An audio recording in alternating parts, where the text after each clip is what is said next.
Tony D and Little Joan in the background, and this is a screenwriter's rant on In Cold Light from Micah Monroe about a woman who gets out of prison and then goes right back into crime. Smash like and subscribe. Thank you for smash liking and subscribing. Check out my books. The links are in the description. Comedy Horror in South Jersey.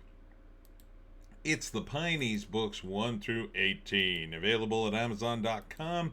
Don't forget, Kindle Unlimited is free. Yeah, so this is like an ex-con movie. But that's Helen Hunt, by the way. Helen Hunt does not look like herself. She doesn't look like an old version of herself. She looks like, kind of like, they tried to do a tuck, and they stretched the skin really hard, doesn't it? She looks odd to me. She looks odd. She does not look like herself.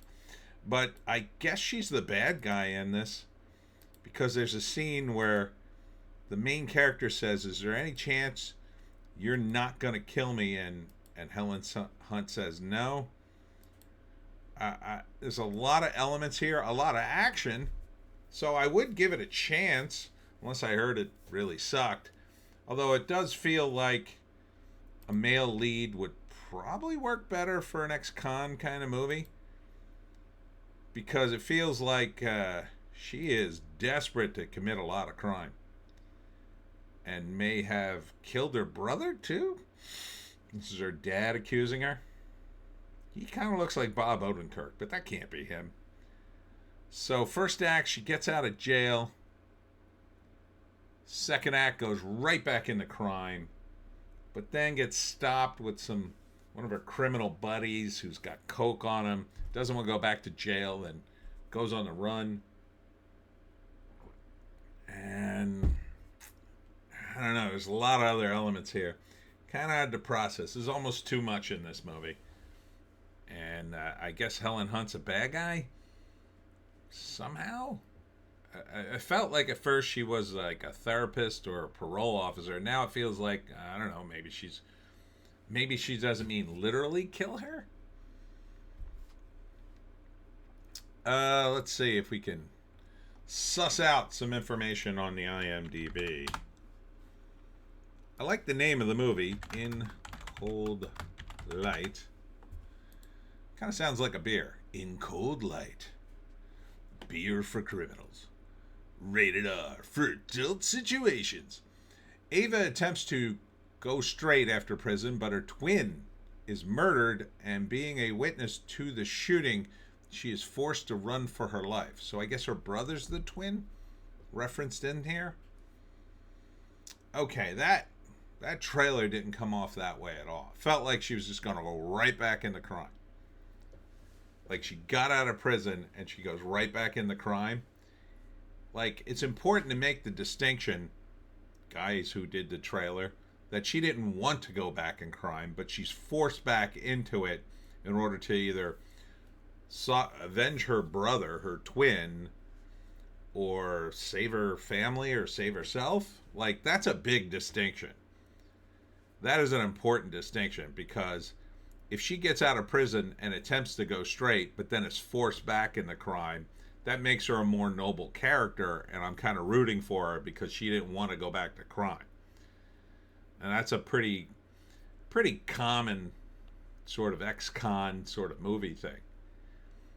Director Maxine Garreau and writer Patrick Whistler. So the write-up tends to lead me to wanting to see it. Let's see what the writer's credits are. This is Patrick.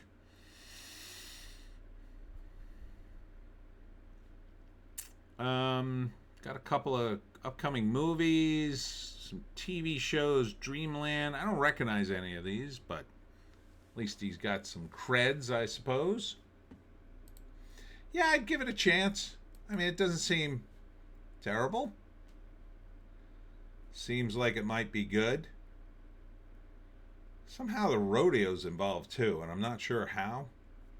I think the dad's in the rodeo. There's Helen Hunt. See, this picture of Helen Hunt, she looks more like herself. See, that looks like Helen Hunt. The other picture of her in the movie did not look like Helen Hunt. Yeah, I don't recognize any of the other actors. So I give it a strong maybe. And that's it for me, Tony D, and Little Joan. Check us out on the green site, the orange site, and the black site for more videos. Catch me Saturday at the Shoreline Vintage Show in Richland, New Jersey from 8 to 3, and then at the tree lighting ceremony in Laurel Springs from 6 to 9. Also on Sunday at the Christmas Village, right there in the Dragon Shops in Bridgeton. All these shows are outside, so they're a little dependent upon the weather. So keep checking the skies. Hope to see you there. See you